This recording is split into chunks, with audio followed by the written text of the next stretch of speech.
Hello and welcome to the OK Takes podcast. I am Matt Weiner, and as always, I'm joined by my fellow capo, Edward Vento.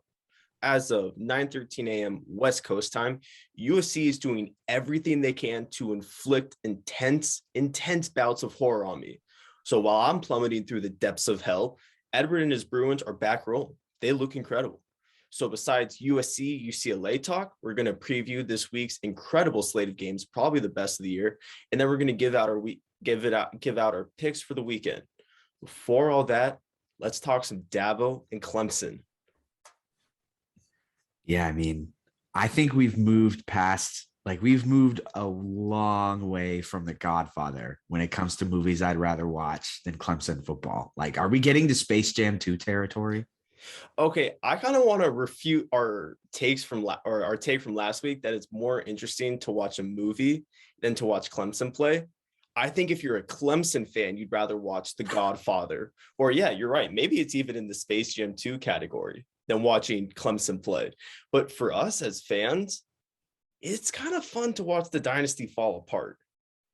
That's a really good point. I hadn't looked at it that way, where it's like from that outside perspective, it's like, wow, we're watching one of the powerhouses collapse and have a bad season.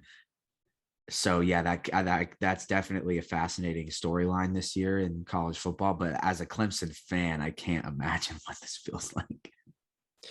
Everything you thought was permanent is now gone. You have nothing left in your brain that says you have no certainty left. You are the opposition to I think, therefore I am. You can't think. Your brain is broken. You are nothing. Yeah, it used to be, for those guys, it used to be death, taxes, and Clemson football. And now it's like death, taxes, and there's just like a void. What's that third like constant in life for Clemson fans right now? I don't know. You get to watch them touch a really cool rock before the game begins. There we go. Yeah. That game was so much fun to watch because we get to watch the destruction. Their defensive coordinator, Brett Venable, not the Padres outfielder, Brett Venable, he looks like Dabo had sex with the Green Goblin and then forced him to live in a cage for the first 5 years of his life. That's a very specific comparison. Dude, I've never seen a human so irate. I'm shocked that we didn't see him like in a mugshot the next day from some weird crime that only happens in Florida. Like he killed an alligator in the middle of a Popeyes parking lot and then shredded his body and ate it in front of a live crowd. Yeah, this was a pretty poor defensive performance. They allowed 148 yards on the ground. Like, I'm not used to that from Clemson. Okay, I understand, but I have to push back because that defense actually plays really well, and they've played well through the entire year. They only gave up 14 points in regulation. That's all you play for. You can only account for 14 points, and that's not that bad. That's pretty good. So yeah. I'm going to push back on that because that's a problem with overtime, is that overtime could possibly make the score look way different than how the game actually went. That's a good point. That's a very good point. Another thing, though, is DJ. I'm not even going to attempt the last name anymore, but I think I know where I stand on DJ after this week. I don't know if you are ready to give up on him, but I am.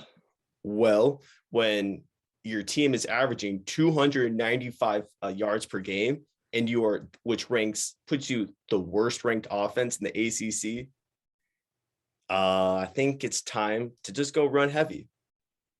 Yeah, he had a 46.6 QBR this week, 111 yards in the air in a game that went to double overtime. Don't forget, 2 touchdowns, 1 pick. He ran for 63 yards, average 7 per carry, but who is Clemson's backup? Like, is it his time to shine? Mm-hmm. Dude, DJ is so strange because I've never seen a player look faster once he gets beyond the line of scrimmage, but slower in the pocket.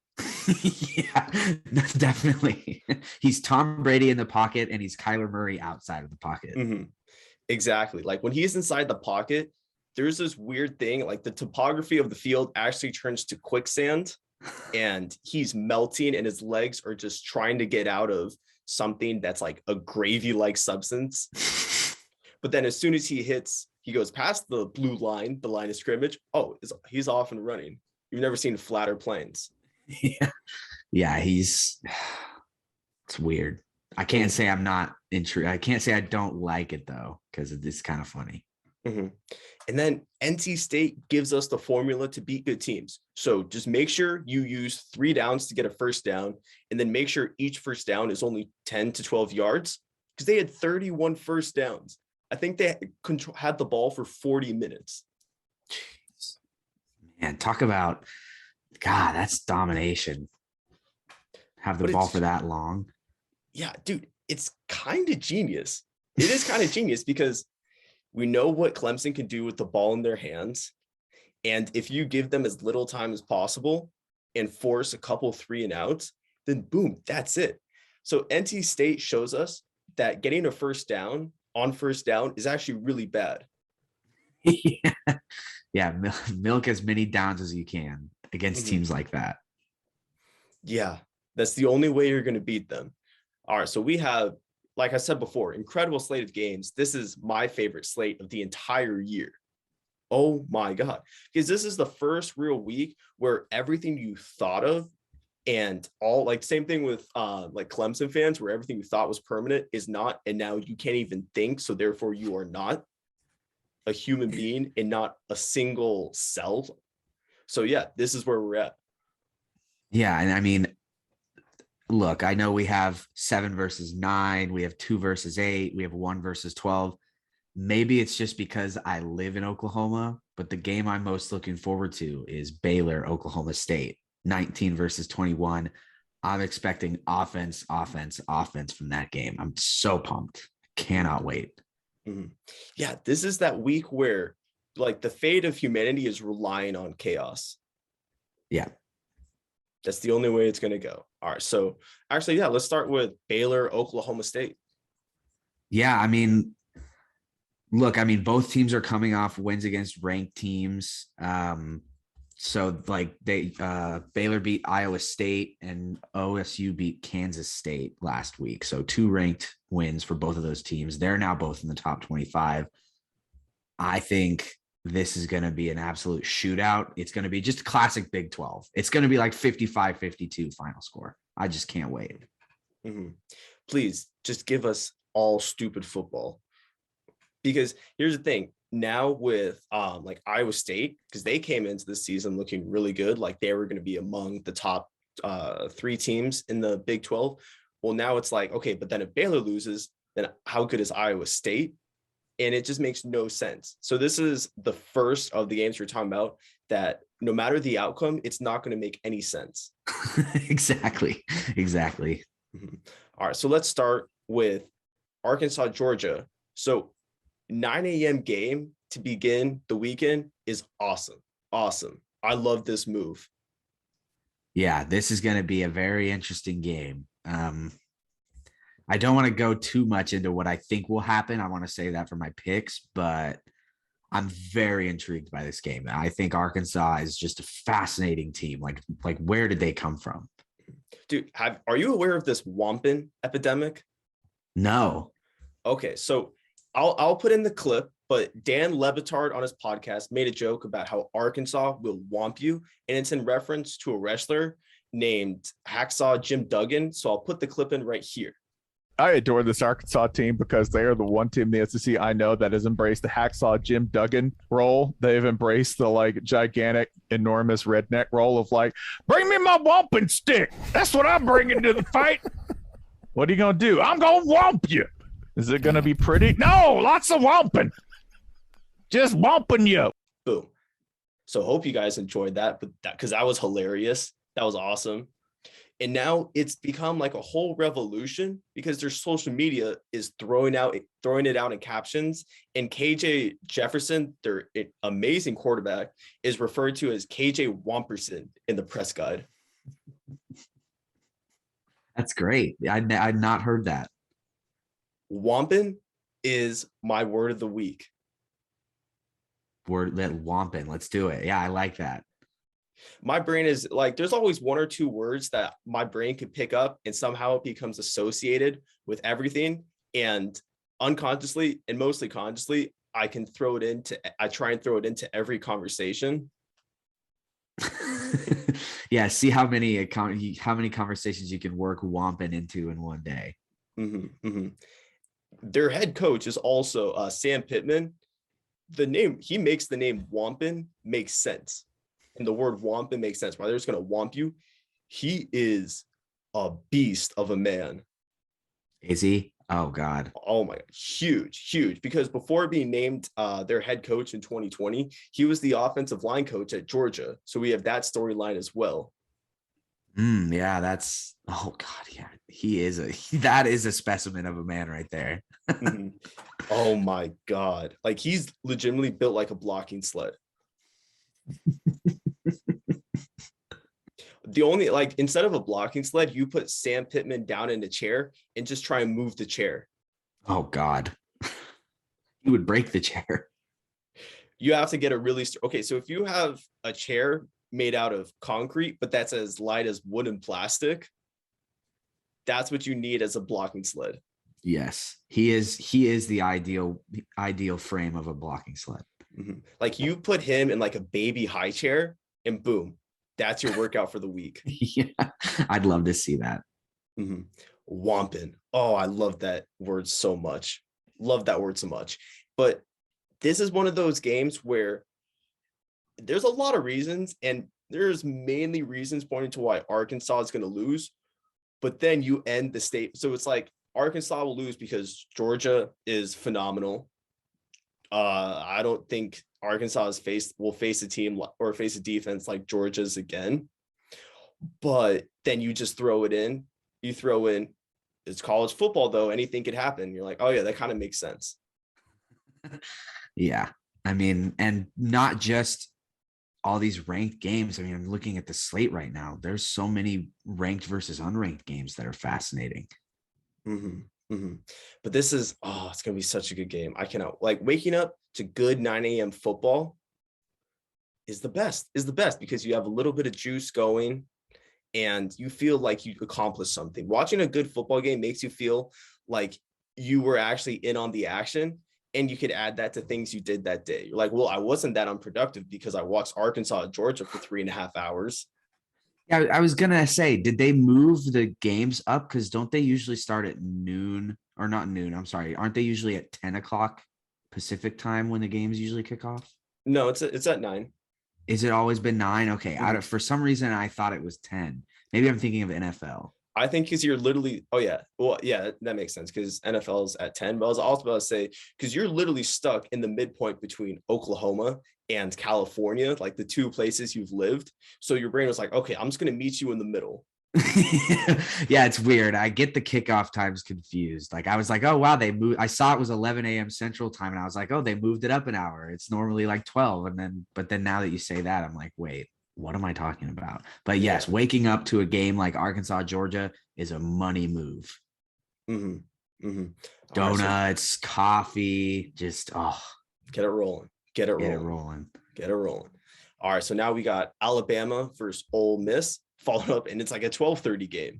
So this is by far the best QB matchup of the weekend, and up to date, the best QB matchup of the year. Yeah, I mean, Ole Miss puts up 635 total yards per game at 52.7 points. That puts them at first in the conference in both of those categories.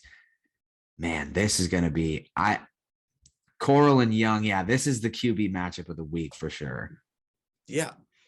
And just because they're literally the Heisman favorites. So Bryce Young's Heisman odds went from plus 900 in the preseason to plus 300 right now, while Matt Corral's odds jumped from plus 1400 to plus 150 now. Geez, this could be the Heisman decider.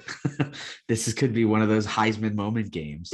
And then when it comes to hindsight, it'll either be, this was a Heisman moment for either Young or Corral. And I don't know about you, but I want to see Corral win it. That would be awesome. I don't really want to see another Alabama QB win a Heisman. Nope. And then we could look at so that's like one side of hindsight. The other side of hindsight from this game was, remember when we thought Ole Miss was actually going to beat Alabama and we thought Matt Corral was better than Bryce Young? Yeah, those are the two only outcomes I see from this. Yeah. The over under is set at 79.5. Yeah, I have a pick on that. I'll save that for later. Yeah, but yeah, it's wild. Same. Dude, last year the game was 63-48.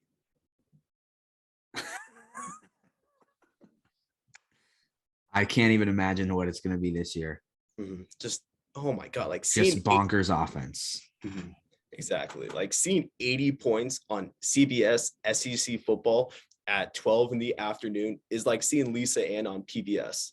This is what I would expect from a Big 12 over under, not from an SEC over under. Yeah, you're not supposed to see 80 points on CBS in the afternoon. It's like watching, like I said, watching hardcore porn on PBS. You're supposed to see Ken Burns, not Lisa Ann having all of her cavities filled with multiple objects. We're supposed to see 13-9, not 64-40. Yeah, like that LSU Alabama game years ago where it ended at like 9-6. Yeah, that's what we're used to. That's what we're supposed to see. All right, so now wrapping up the awesome slate that we're going to preview. So the three great games. Last one we're going to do is Notre Dame and Cincinnati. Yeah, I mean, this is a big game for both of these teams. I was low on Notre Dame last week. I picked Wisconsin money line. That didn't go according to the plan. Notre Dame womped Wisconsin. I was going to say stomped Wisconsin, but they womped Wisconsin. Ding, ding, ding.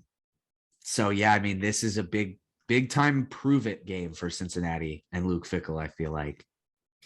Oh, and that's where we're at. That's the real, for me personally, that's kind of story of the weekend.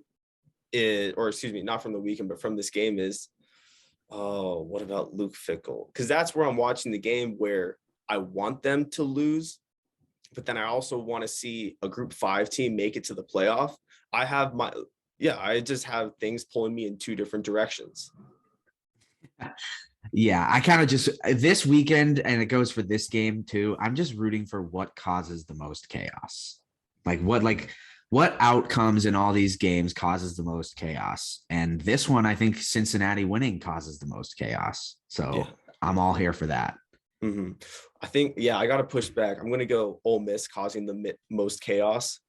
Well, I just meant in this game specifically. Notre Dame winning wouldn't cause as much chaos. But Ole Miss winning would. Out of all the outcomes of all the games, yes, Ole Miss winning. Okay. My bad. No. But like you're right, there is a lot of chaos because this feels like a rivalry game just because at what's stake. Yep. This is a big time game. I mean, is this where game day is? I'm not sure about that. Okay. I'm not sure. But yeah, you're right. This does feel like a rivalry game just purely based on the stakes and what could be the outcomes of this result. Yeah, it kind of does. So Brandon Saho on Reporter, so he tweeted out that Cincinnati QB Desmond Ridder said OC Mike Denbrock warned him about how loud Notre Dame would be on Saturday.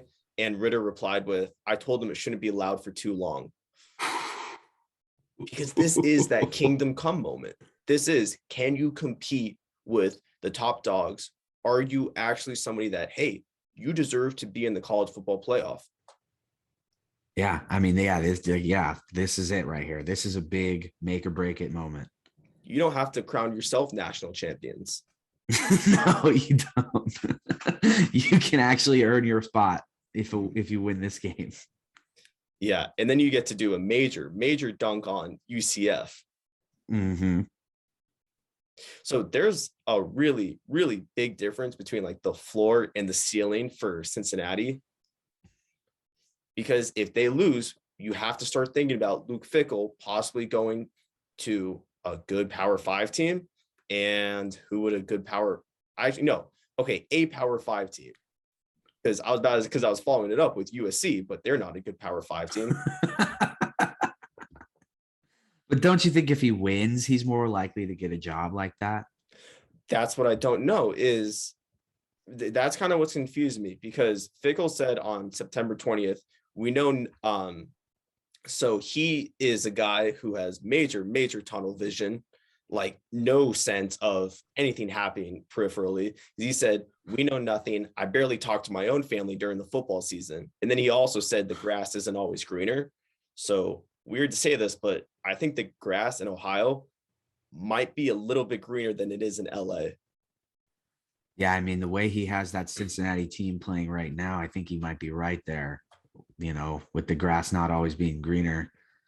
So it's interesting, though. I mean, if USC hands him a check, with a lot of money on it, I don't know how you turn it down.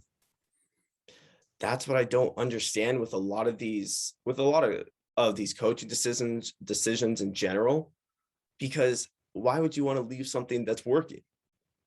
Why would you want to?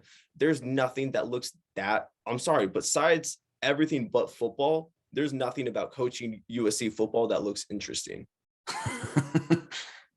Yeah, I don't think Fickell will take the USC job. I don't know if they're even going to offer it. I heard a report, I can't remember who it was from, but I did hear a report a week or so ago that said it is Luke Fickell's job to lose. So we'll have to see what happens. Yeah. So like I said before, last couple episodes, when it comes to the USC head coach vacancy, it's only gonna really start picking up steam when the season's over. But now we start getting to trying to put together things and trying to do of our own investigating to who's gonna get the spot. But man, it doesn't feel like, depending how this game goes, especially if Luke Fickell comes out on top and they're now able to get thrown in the Power 5 conversation, I just don't understand. Why would you want to come to USC? Yeah, no, you're right. You make some good points there. I don't know that he would. Because you got to start, it's a whole different region of recruiting.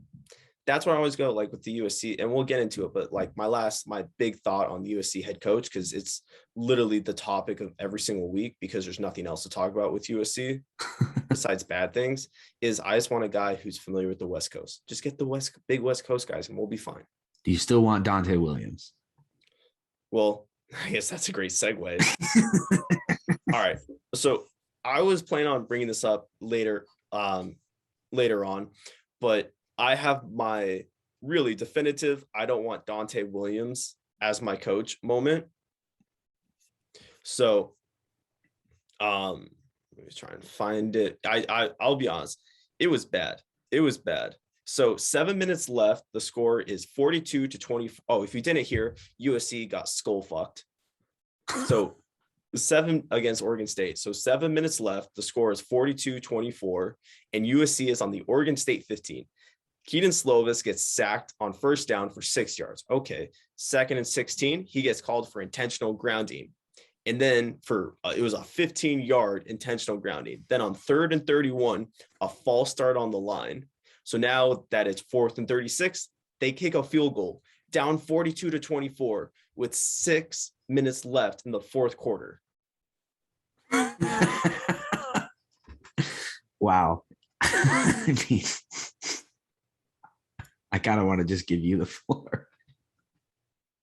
I'm not going to provide any analysis when it comes to that. I'm just going to just sit here and laugh because it's funny, because it's USC. So I'll let you have the floor. It's you're allowed to that, because I would be doing the same fucking thing if I was in your shoes. I don't take any I don't get mad if UCLA fans want to laugh, because this is hilarious. This is comically bad.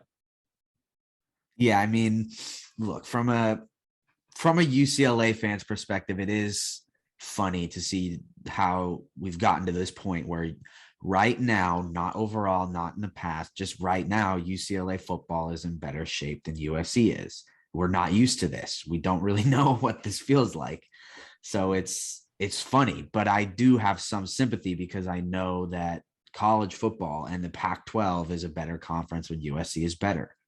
So and I'm a back the pack kind of guy. I will always root for the Pac-12 as a conference to be good. So seeing stuff like that and seeing USC lose to Oregon State like that is just like, it's really weird. I'm not used to this. My entire life, USC has been the top dog, and it's like to see them hit this low, like this has got to be the lowest of their lows, is it not? Yeah, because they hit. It's kind of hard because I remember the Cal loss in the 2019 season was what I thought was going to be the lowest of the low. And that moment of sadness of realizing that this team is not what we hoped it to be. And this is nowhere near the heights that we've seen over the past couple decades. That whole era the whole Pete Carroll era that we've been searching for and trying to climb and claw our way back to is not going to happen anytime soon. So that was like the first moment of sadness. And then this moment of sadness is pretty close to that feeling of helplessness. Dang. Yeah. I mean, it's just wild to see where they've come from, winning the Rose Bowl against Penn State to now here we are. 2-2, losing to Oregon State at home for the first time in like 60 years. Dude, the fucking Flintstones weren't even invented.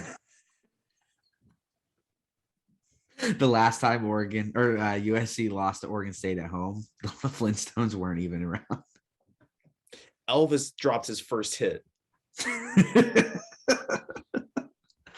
Dang, that's just wild. Oh my God. And they got the wompin. They were womped. They were legitimately womped. If you look up the definition of wompin in lexicon.com, you see if you need to see a visual of it, it's the USC not registering a single tackle for loss and then having a team rush for 322 yards against them. And then if you want to look up the definition of it, it's Dante Williams kicking a field goal when you're down 42-24 with 7 minutes left in the game. Yeah, I mean, I don't know what else to say other than that's bad. That's just bad. I think Dante Williams' chance to land that job is over. Yeah, no, it's completely over. The only fun thing is Drake London. He's the best receiver in the nation, but it's also kind of scary because the production he has is unattainable with the way he plays. I'm sorry, but I wish I could take Drake London, freeze his years of eligibility, wrap him in bubble wrap, put him away, make sure he's safe until USC's good again, because what he's doing right now is going to eventually catch up. What grade is he? This is his third year. Okay, so he'll be in the NFL next year. Probably. If not this year, he might just say fucking leave this year. Or that's what I meant. He'll leave this year, be drafted into the NFL. It's not a bad idea. I mean, because these are scary stats. Because I'm not even happy about the stats I'm about to list, because it means that it just is the buildup before getting hurt. Because he leads the nation in targets with 55, leads the nation in catches with 39. His 540 receiving yards are best in the nation as well. 9 contested catches are best in the nation. And his 22 first downs are best in the nation. He's a workhorse. But it's I mean, the way he plays, because he just has this psychopathic craving for psychopathic craving for contact. It's going to catch up. And then he literally comes up gimpy on most of the plays because he's having his head twisted. Like there was a play where an Oregon State player legitimately screwed his hat off on a face mask. Yeah, I mean, you're right. He's going to be at risk for injury if this kind of play keeps up, if they keep working him. He seems to be the only real weapon on offense. All that and then a fucking bag of chips. Yeah. So, and sadly enough, I was in attendance for the game and pretty much witnessed one of the most visceral images of my life. So Oregon State scored with 6 minutes left in the third quarter, God, it was like 42-24, and there was bumper to bumper traffic on the stairway leading out the stadium. I was gonna say, did you stay the whole game? Okay, I stayed until like 3 minutes left because I got the tickets because my dad was helping out with Traveler. Mhm. So that's how bad it was, actually, that he had to leave with the Traveler crew.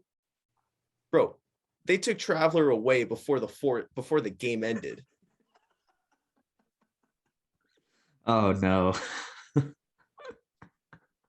So bad. Did the speakers hurt your ears again? It was unbearable. I hate Lil Jon. I hate Nipsey Hussle. Okay. Whoa. Come That's on. what USC did to me. You can think that's not my fault. That's USC's fault. Okay, fair enough. Yeah. All right, then let's hear about UCLA. Okay. So after losing 11 straight games to Stanford, UCLA has now won 2 out of 3, both coming on the road. But really what I want to talk about is just DTR. I mean, UCLA was up 21-7, and then Stanford goes for 2 straight drives with 50 plus touchdowns, 50 plus yard touchdown catches. And I was like, yep, they've got all the momentum. Game over. Very next play, 75-yard touchdown. UCLA takes control. DTR's throwing arm was really nagging at him the entire second half. He looked in bad shape. And then he runs. There's a QB run, designed QB run. He takes it out wide, goes down really hard. It looked to me like his shoulder came out of his socket. And I was like, he's done for the game. Freshman QB Ethan Garbers comes in, runs one play. I was like, yep, it's over. But then here comes DTR, trots back on the field. Next play, throws the touchdown to put UCLA up 35-24, and it was over from there.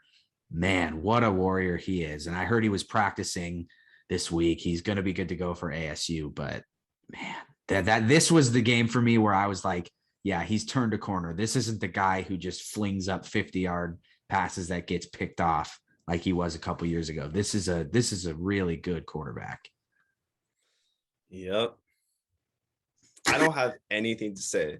What you said to me was like, you took me out shopping and we spent 3 hours in Nordstrom Rack, and you said, do you like the white dress or do you like the red dress? And I just said, okay. What this is like is going shopping with your significant other for about 5 hours on a day that you could be spending on the couch watching football. That's the disappointment I'm getting. Hey, I mean, I get it. I've been there before. I know what this feels like, and it's painful, but you know what? It's okay. Just enjoy UCLA. If you can enjoy the Giants, you can enjoy UCLA being good for a change. That was a 24-hour lapse of judgment. Are you over that now? I am very over that. Okay, good. But I mean, no, just seriously though, last thing I'll say was I was just so impressed with Dorian Thompson-Robinson's composure, come back in the game. He's clearly hurting, but he knows he wants to win. He knows this is an important game. It was 28-24, biggest drive of the night, and he throws a pinpoint pass to clinch the game. And all eyes on ASU now. I'm so excited for that game. I listened to everything you just said with the same amount of happiness as when I'm on hold with my health insurance company. Good. I'm glad, actually. You know what? I'm glad. Enjoy it. Soak it all in. You put me on an endless loop of calling one idiot, then being put on hold for 20 minutes to just be put on hold by another idiot for 20 minutes. I can't wait for the podcast. So when UCLA beats Arizona State and then they beat Washington and they're 5-1, or then they play Arizona. So then they're 6-1 going into the Oregon game. Oregon coming down to the Rose Bowl. They're probably number 2, number 3 in the country, undefeated. We're 6-1. We're probably top 15, and we shock the world and we beat Oregon. I cannot wait for that. Yeah. 7-1 with a win against Oregon, and playoff. Here we come. I'm all in, baby. After DTR's performance against Stanford, I am all in. Let's go win this thing. Let's go win the Pac-12. Come on.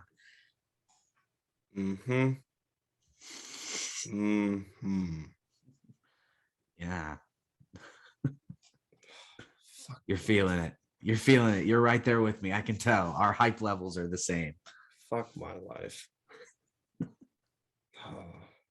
Dude, you know how excited I was after the Washington State game? I debated on putting down like the eye black, the slash on the right side of my eye, like Dart. That's how happy I was after Washington State. And then here I am. Look, I mean, with Dart in the game, you guys probably beat Oregon State. I'll just say that right now. Yeah, it's the only thing I've left to cling on. But all right, so let's get to picks. And just adding insult to injury, I've been so bad in picks this year. I put on so every weekend I have a parlay going, and the last 2 weekends I've had 2 3-leg parlays going, and none of them hit.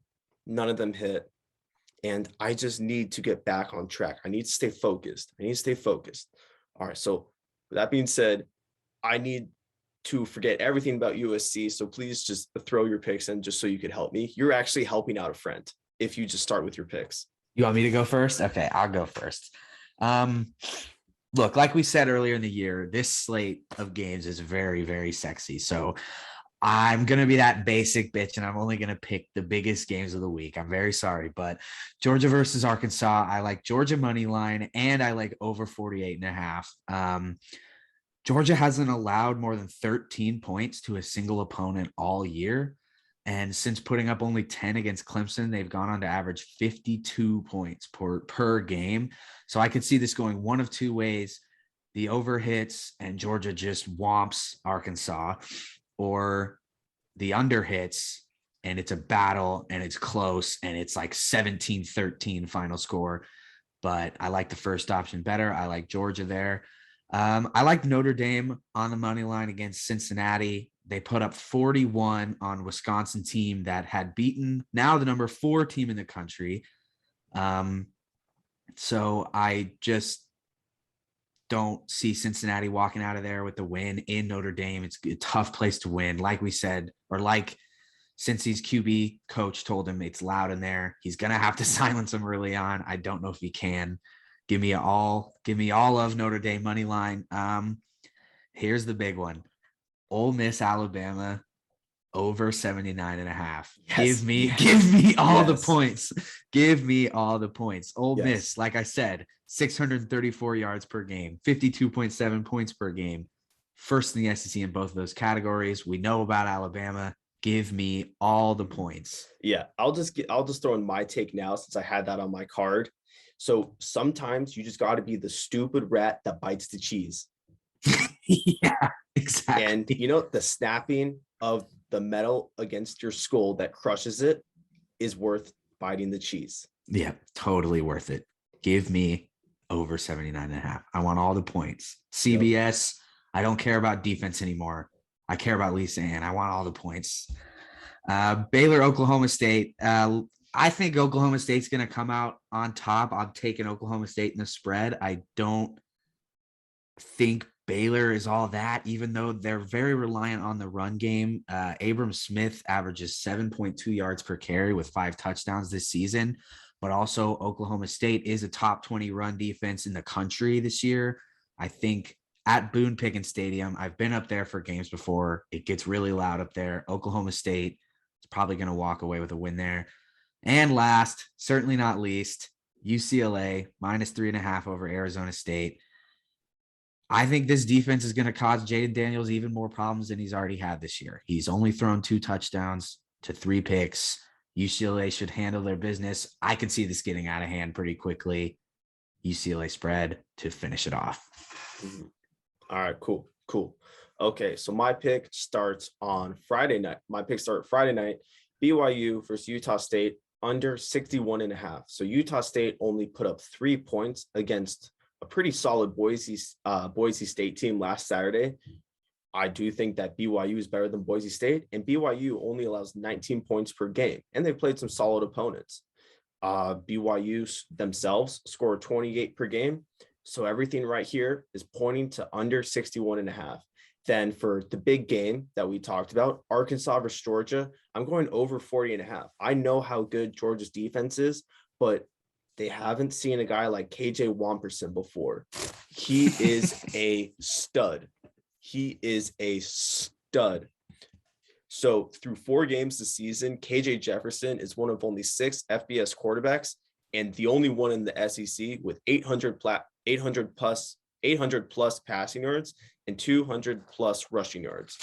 Got the over 48.5 there. Alabama, Ole Miss, we already talked about. I'm going to be an idiot and take the cheese. Then I got Oregon -8 for Stanford. We just talked about Stanford right now, but Stanford beats a USC team handily, who is at their lowest point. And then they beat Vandy, who just lost to Georgia 62-0 last weekend. And where I'm at right now, I'm like, I don't think Stanford's that great. They just happened to run into some luck with playing some really shitty teams who, especially USC, who came to the season looking super hot. The Kansas State, they only put up 7 points. They didn't look that great there. And then against UCLA, that was a kind of prove it, who are you game. They're not that guy. Not that guy. I got Oregon -8 for Stanford. We all know how good Oregon is.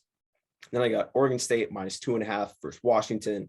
Oregon State in their last 3 games has outscored opponents 132-54. Washington's only convincing win was against Arkansas State. That's it. They're not that solid this year. We got to see what they are against Michigan. Once again, they didn't look that great. Their offense really sucks. And I think Oregon State, with the way they're running game works right now, they'll take control and they'll pound it and keep on pounding. It will be for sure a womping on the rush when it comes to the comparison of rushing yards. All right. And then I got San Jose State versus New Mexico State under 51.5. Starkel is so disappointing this year. Last week against Western Michigan, he only threw for 50 yards and they only put up 3 points. Very, very, very, very disappointing. Was not what we expected at all. We thought he was going to be on the same level as Jake Haener. Not true. And then their defense is still solid enough to hold a New Mexico State team to 14 to 17 points. So I think it's just pointing to San Jose State won't do enough on offense, but they'll do a lot on defense. Last pick, I'm going with Fresno State -10 versus Hawaii. The crazy last game of the year, ensuing chaos. It's going to happen. So, and this is a pick that just relies upon Jake Haener. So Jake Haener is just a god amongst men right now. Through 5 games, he has 1,800 passing yards. And last week, Pro Football Focus had his grade against UNLV at 92.0. He's solid. He's now the dark horse for the Heisman. And they're just a fun team to play. He and Jalen Copper has the most receiving touchdowns in the nation, I believe. They got it rolling. This is that Group 5 team that just gets it going and runs the table. All right. So good to wrap it up here. Anything else? I think that covers it. All right. So thank you guys so much for tuning in to episode 33 of OK Takes. If you'd like to follow myself on social media, on Instagram and Twitter, you can find me at MattWeiner20. If you'd like to follow Edward on Instagram and Twitter, you can find him at Edward_Vento. But if you have no care in the world for anything we have to say, make sure to follow OK Takes on Instagram, Twitter, and TikTok at OK Takes Pod. That is OKAY Takes Pod. OKAY Takes Pod. Takes 2 seconds. Help us tremendously. Thank you guys so much for listening to episode 33 and have a wonderful day.